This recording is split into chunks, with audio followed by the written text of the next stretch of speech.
Hi everyone, a warm welcome to all of you to my YouTube channel the glimmer of hope. मैं सत्यम और आज फिर आपके सामने हाजिर हूं द हिंदू का एक एडिटोरियल लेके, जिसमें हम लोग कुछ डिस्कशन करेंगे और जानने का प्रयास करेंगे कि आखिर मामला क्या है। जहां हम लोग अब द हिंदू की ओर अग्रसर करते हैं, अग्रसर करने से पहले मैं आप सभी से निवेदन करना चाहूंगा कि जो कोई भी इस चैनल को देख रहे हैं, जो कोई भी इस वीडियो को देख रहे हैं, प्लीज वीडियो को लाइक करें, चैनल को सब्सक्राइब करें, शेयर करें अपने एजुकेशनल ग्रुप्स में,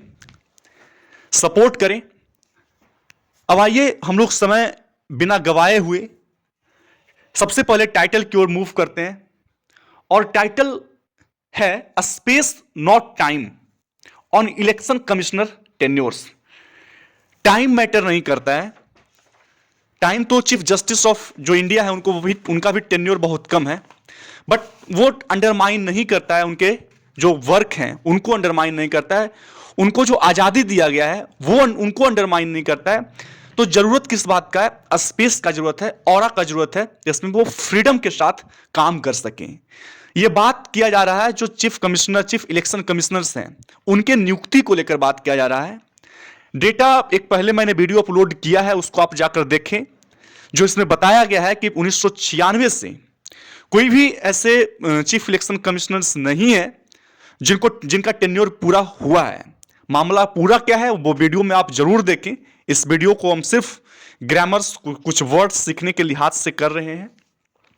तो स्पेस नॉट टाइम, स्पेस की जरूरत है, वैसे इन्वायरमेंट की जरूरत है, वैसे ऑरा की जरूरत है, टाइम की जरूरत नहीं है, क्योंकि टाइम कभी भी वो अंडरमाइन नहीं करता है उनके फ्रीडम को। ऑन इलेक्शन कमिश्नर्स टेन्योर्स, दूसरा जो कॉन्टेक्स्ट जिस परिप्रेक्ष्य में इस आर्टिकल को लिखा गया है, that is on election commissioner tenure. Election commissioner के टेन्योर को लेकर लिखा गया है। Equal tenure security for ECC and election commissioner will boost their independence. जो टेन्योर की सिक्योरिटी है, मींस उनको कैसे निकाला जाएगा, उनके लिए की खास प्रोसेस होना चाहिए। उनको किस प्रोसेस से आप उनको पद से निकाल देते हैं, तो कहीं ना कहीं उनको सिक्योरिटी चाहिए, और सिक्योरिटी जो है इक्वल सिक्योरिटी चाहिए सीईसी को, और जो इलेक्शन कमिश्नर है उनको कहीं ना कहीं जब दोनों को इक्वल सिक्योरिटी दी जाएगी तो ये बूस्ट करेगा, ये क्या करेगा, अपलिफ्ट करेगा उनके इंडिपेंडेंस को, उनकी आजादी को, और फिर वो आजादी से काम कर सकेंगे बिना अफेक्ट हुए किसी भी पार्टी से, किसी भी सत्तारूढ़ पार्टी से। आइए हम लोग अब एक एक पैराग्राफ करके मूव करते हैं जल्दी जल्दी। The ongoing hearing before a constitution bench of the Supreme Court of India on the need to have a neutral mechanism for appointment of election commissioner raises important questions on the election body's functional dependence। मतलब क्या हुआ कि जो अभी हाल फिलहाल में जो सुनवाई चल रहा होता है बिफोर कॉन्स्टिट्यूशनल बेंच, एक कॉन्स्टिट्यूशनल बेंच के सामने सुप्रीम कोर्ट में इंडिया के, किस बात पे सुनवाई चल रहा होता है, तो नीड टू हैव, एक ऐसी चीज की जरूरत है, कैसी चीज की, एक न्यूट्रल मैकेनिज्म होनी चाहिए, एक न्यूट्रल प्रोसीजर होना चाहिए अपॉइंटमेंट का, नियुक्ति का, और किनके नियुक्ति का, तो इलेक्शन कमिश्नर का। और ये कहीं ना कहीं क्वेश्चन रेज करता है किस बात को, जो इंपॉर्टेंट क्वेश्चंस हैं, जो सिग्निफिकेंट क्वेश्चंस हैं, और किस बात पे, तो on the election bodies functional independence. जो इलेक्शन के बडीज हैं, जो इलेक्शन कंडक्ट करवाते हैं, उनकी जो फंक्शनल इंडिपेंडेंस है उस पर क्वेश्चंस रेज करता है। The election commissioner of India, commission of India जो ईसीआई है, has generally enjoyed high reputation. उनकी जो रेप्यूटेशन होती है, उनकी जो रिस्पेक्ट होती है, उनकी जो पोजीशन होती है, वो हाईली रेप्यूटेड होती है।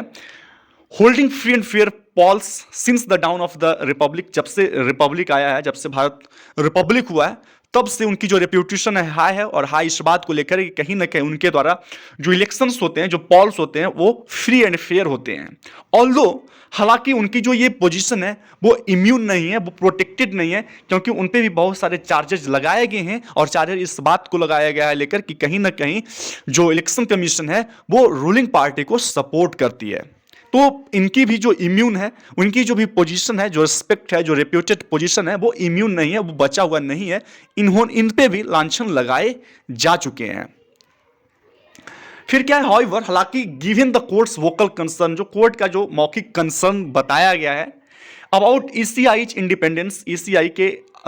इंडिपेंडेंस को लेकर, आजादी को लेकर, जो रेलिवेंट क्वेश्चन है, जो पर्टिनेंट क्वेश्चंस हैं, इज नाउ वेदर, वो ये है कि क्या जो कमिश्नर शुड बी अपॉइंटेड, कि कमिश्नर का जो अपॉइंटमेंट होना चाहिए, कि क्या वो अपॉइंटमेंट होनी चाहिए रिकमेंडेशन ऑफ इंडिपेंडेंट बॉडी, एक इंडिपेंडेंट बॉडी के रिकमेंडेशन पे होनी चाहिए। आर्टिकल 324 का जो 2 है संविधान में, हमारी जो धारा 324 के 2 है, वो इनविसेज करता है, वो क्या करता है, प्रपोज करता है अ पार्लियामेंट्री लॉ, की एक पार्लियामेंट्री लॉ होनी चाहिए फॉर द पर्पस, इस पर्पस को, कौन से पर्पस, जो अपॉइंटमेंट है इलेक्शन कमीशन का, तो उनके अपॉइंटमेंट के लिए पार्लियामेंट्री लॉ होनी चाहिए। But no law has been enacted so far, लेकिन अब तक कोई भी लॉ का इनेक्टमेंट इंप्लीमेंटेशन नहीं हुआ है। The government is pushing back strongly against the court's apparent inclination to devise an independent mechanism। अब जो कोर्ट का जो इंक्लिनेशन है, कोर्ट का जो ये झुकाव है, कोर्ट का ये मानना है कि एक डिवाइज करें एक इंडिपेंडेंट मैकेनिज्म को, बट इस मैकेनिज्म से कहीं ना कहीं जो गवर्नमेंट है वो अपने आप को पीछे ढकेल रही है, पुश बैक कर रही है, डिसएग्री कर रही है जो कोर्ट का अपरेंट इंक्लिनेशन है डिवाइज करने का, कि एक इंडिपेंडेंट मैकेनिज्म तैयार किया जाए, पॉसिबली अ सिलेक्शन, और संभावित तौर पे जो सिलेक्शन होगा एक कमिटी का गठन किया जाएगा जिसमें इंक्लूड किया जाएगा चीफ जस्टिस ऑफ इंडिया को। लेकिन इस बात से कहीं ना कहीं जो पार्टी है, जो गवर्नमेंट है, वो डिसएग्री कर रही होती है। द परसिव्ड लेजिस्लेटिव वैक्यूम, जो परसिव्ड लेजिस्लेटिव वैक्यूम है, जो रिकॉग्नाइज्ड वैक्यूम है, स्पेस है, could provide an occasion for the court to frame a process in its own, something the government quite rightly wants to avoid। Chances है कि जो legislative vacuum है कहीं ना कहीं उसमें जो रूल्स रेगुलेशंस इंप्लीमेंट अभी तक नहीं किए गए हैं, इलेक्ट नहीं किए गए हैं, तो एक कहीं ना कहीं प्रोवाइड करता है एक चांस को, एक ओकेजन को कोर्ट के लिए, कि एक ऐसे फ्रेम करे, एक ऐसे ढांचा को तैयार करे, एक ऐसे प्रोसेस, एक ऐसे मैकेनिज्म को लाया जाए, अपने आप लाया जाए, कोर्ट के द्वारा लाया जाए, और कुछ ऐसा something that government quite rightly wants to avoid, जो गवर्नमेंट है वो जस्टली क्या है, वो अवॉइड करना चाहती है, चाह रही है।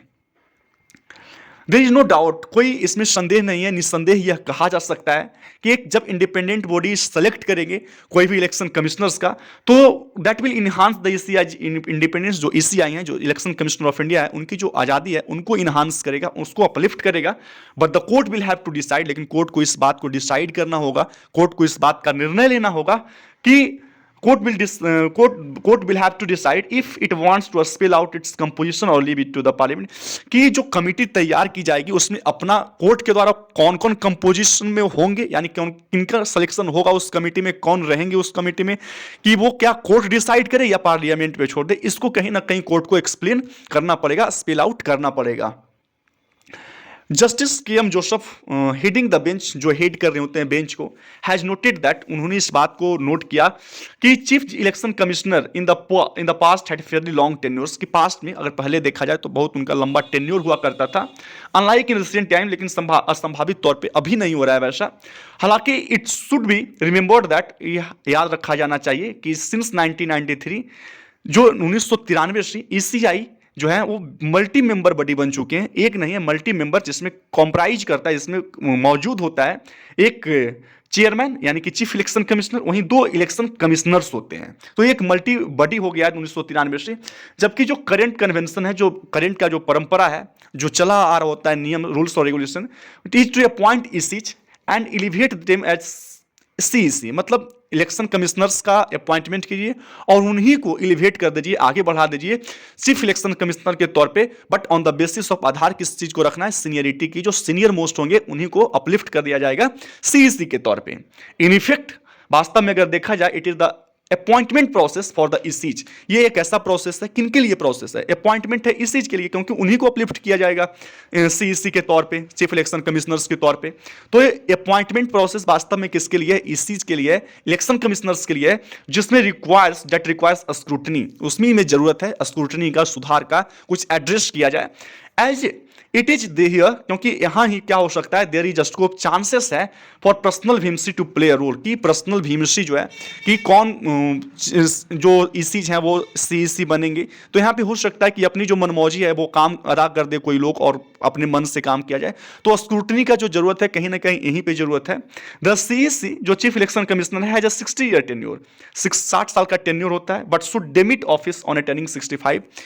6 ईयर्स का उनका टेन्योर होता है। उनकी जो अवधि है वो या तो 6 साल है या तो आप 65 साल का एज के हो जाएं। तो जो कुछ भी पहले होगा, या तो आप 6 साल के पहले हो रहे हैं, आपका टेन्योर पूरा रहा है तो आप 6 साल के बाद निकल जाइएगा, या तो फिर आपका 65 ईयर्स ऑफ एज हो रहा है पहले तो आप उनके आधार पर निकल जाइएगा। तो ये उनका क्या होता है, 6 ईयर टेन्योर जो होता है ये होता है। फिर क्या है कि द कोर्ट ने क्वेश्चन किया the practice of appointing CSC close to that age so that they have only a brief tenure. Court ने इस बात पे क्वेश्चन किया, इस बात पे सवाल किया कि जो प्रथाएं चल रही होती है अपॉइंट करने का चीफ इलेक्शन कमिश्नर्स का, वो बहुत ही एज के क्लोज होता है, उनके टेन्योर के क्लोज चुना जाता है, नियुक्त किया जाता है। अब इससे क्या हो रहा है कि दे have only a brief tenure, उनका जो टेन्योर है बहुत ब्रीफ रहता है, बहुत ही शॉर्ट रहता है। हालांकि इट मे बी आर्ग्यूड, इस बात को भी आर्ग्यू किया जा सकता है, तर्क दिया जा सकता है कि इवन चीफ जस्टिस हैं उनका भी ब्रीफ टेन्योर होता है, उनका भी शॉर्ट टेन्योर होता है, but that does not undermine their independence. लेकिन वो शॉर्ट टेन्योर इनकी जो इंडिपेंडेंस है, इनकी जो आजादी है उसको अंडरमाइन नहीं करता है, उसको क्षति नहीं पहुंचाता है, उसको कम नहीं करता है, ये तर्क दिया जा सकता है। The government has contended, government में इस बात को भी तर्क दिया that members hold tenure in the ECI should be considered and not merely the duration as CEC, कि इस बात को तर्क दिया गवर्नमेंट ने कि मेंबर्स का जो लोग हैं उनका hold tenure in the ECI, chief election commissioner के तौर पे ऑफ इंडिया के तौर पे उनको कंसीडर करना चाहिए, not merely the duration as CEC, not कि सिर्फ हम इस बात को ध्यान दें, इस बात को कंसीडर करें कि उनका जो ड्यूरेशन है चीफ इलेक्शन कमिश्नर्स के तौर पे कितना है। तो एज ए होल हम लोगों को सोचना होगा। The real difference is security of tenure, जो सबसे बड़ी डिफरेंस है वो टेन्योर की सिक्योरिटी में है कि किस प्रोसेस से अगर हटाया भी जाता है गवर्नमेंट के द्वारा, किसी भी रूलिंग पार्टी के द्वारा, तो वो किस प्रोसेस से हटाया जा रहा है। तो उनकी सिक्योरिटी पे कहीं ना कहीं जो डिफरेंसेस है वो बनी हुई है, that could come from operational freedom, वो ऑपरेशनल फ्रीडम से आती है, एंड स्पेस मीन्स उनको कहीं ना कहीं स्पेस दिया जाना चाहिए, और दिया जाना चाहिए जो वो क्या हो सके, आजाद होकर काम कर सकें, है ना, उन पे वो किसी भी रूलिंग पार्टी से या भी कोई भी पार्टी से वो अफेक्ट ना हो। वाइल सुप्रीम कोर्ट जजेज हैव सिक्योरिटी ऑफ टेन्योर, जहां तक हम लोगों को पता है कि जैसा कि हम लोग जानते हैं कि जो सिक्योरिटी होती है टेन्योर की, सुप्रीम कोर्ट जजेज को टेन्योर की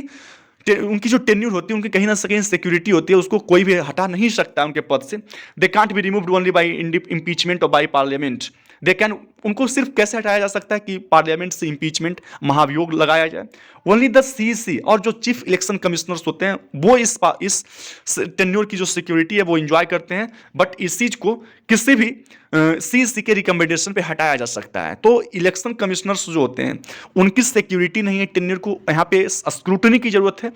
क्योंकि जो सीईसी हैं यानी कि चीफ इलेक्शन कमिश्नर्स हैं उनकी तो जो उनका जो हटाने का जो प्रोसेस है वो तो सेम है, चीफ जस्टिस ऑफ इंडिया को जैसे हटाया जाता है ठीक उसी तरह से पार्लियामेंट के द्वारा इम्पीचमेंट लगा के, लेकिन जो ईसीज हैं यानी कि जो इलेक्शन कमिश्नर्स हैं उनको हटा दिया जाता है अपने पद से सीईसी के रिकमेंडेशन पे, उन्हीं के आदेशानुसार से उनको हटा दिया जाता है।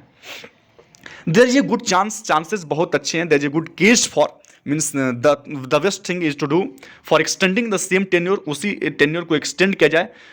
सेम सिक्योरिटी मीन्स जो टेन्योर सिक्योरिटी है उसको एक्सटेंड किया जाए इस चीज के लिए भी, तो इस चीज के लिए भी regardless of what kind of appointment process is in place, कि चाहे जो कुछ भी अपॉइंटमेंट प्रोसेस लाया जाए पार्लियामेंट के द्वारा, but the most important thing ये है कि जो इस चीज है उनकी भी जो टेन्योर की सिक्योरिटी है उसको एक्सटेंड किया जाए,